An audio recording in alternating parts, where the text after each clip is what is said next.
Hello, this is StyleCon coming at you from the man cave. Today I'm going to be reviewing the Swatch Sistem51. It comes in pretty much simple packaging. I thought because, the model that it is, that they would give you something different, but it's pretty basic.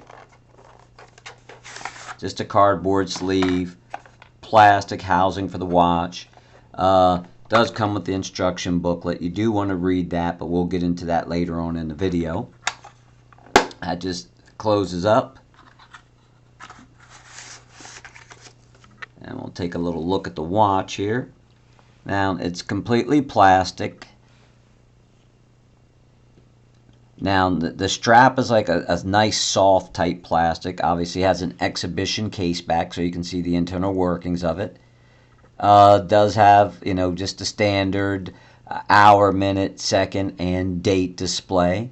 It does have luminous material on it. And so far, for the price, I actually like it.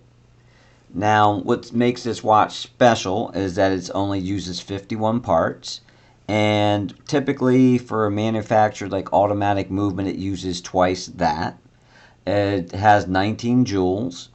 Has a 90-hour power reserve, which in a typical Swiss, if I can even speak right, Swiss watch would cost you thousands of dollars more. So all in all, I think it's a great idea. Especially for the price, you can't beat it. And as if you already checked this out, it does come in different colors. They make a blue one. Obviously, same as this, just the housing's blue and the hardware's blue. They make an all-white one, then an all-black one. And if I remember correctly, the black one comes on a leather strap as opposed to the rubber strap / plastic strap. And let's go over some of the bad with this particular watch. Now, it's a 42 millimeter. I have a 6 3/4 inch wrist, and it just barely fits me. I think if they had made it a 40 millimeter instead of the 42, more people could actually wear it. I mean, I personally don't like a watch where it hangs over my wrist. I call it wings or the big brother look. I feel like I borrowed my big brother's watch and I'm just trying to wear it out. And personally, I don't like that. I mean, it does fit me, but if you have a smaller wrist than myself, it may not be the watch for you. I have read that it has a hacking second function. Geez, I can't really speak this today. And with that, if you check that out, I pulled the crown out all the way. It does not. Push that back in. And then it also states in some of the articles that I read that it has a quick date function. Let's see if I can get that to go, but it doesn't have that particular function either. It's just your standard date change. Let's see if I can get it to go for you. Okay, you see that? About 10 to 2 or 1:30. And I was a little disappointed when I got it, after reading that it would have these particular features. And typically they are on watches that cost hundreds, if not thousands of dollars more. But at the price, I'm not going to complain.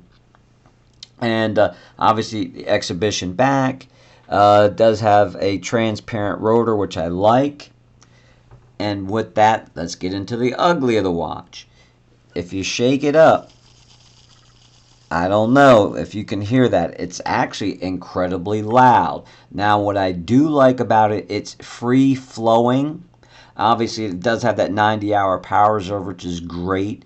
But you just shake it a little bit, and then the rotor is off to the races. In some watches, if you collect automatic watches, you have to give them a little bit more force to get them going. This particular one, you don't. But how loud it is can drive you nuts. You will hear it, that's guaranteed. And then when you go to wind the watch, it's counterclockwise. When I initially purchased it, the gentleman was setting it up for me, the time and the date, and he started to wind it, and I heard this awful sound, and it's like, stop. I thought he was damaging the gear. So I got the watch home. Checked out the instructions, and needless to say, that's the way it's supposed to sound. So if you can hear that, it's not a nice or pleasant sound. It does sound like the gears are grinding, but it's not. And the last but the least of the things that I like is the watch is disposable. I know it's only $150, so it's not much of a loss. But needless to say, since the watch is completely made through automation, there are no human hands that actually touch this. Once again, I can't speak today. The case is completely sealed. Now, which is kind of nice. If you look through the side, you can see like the sandwich style movement, and they don't really tell you about that if you're going to read anything. It just says about the exhibition case back.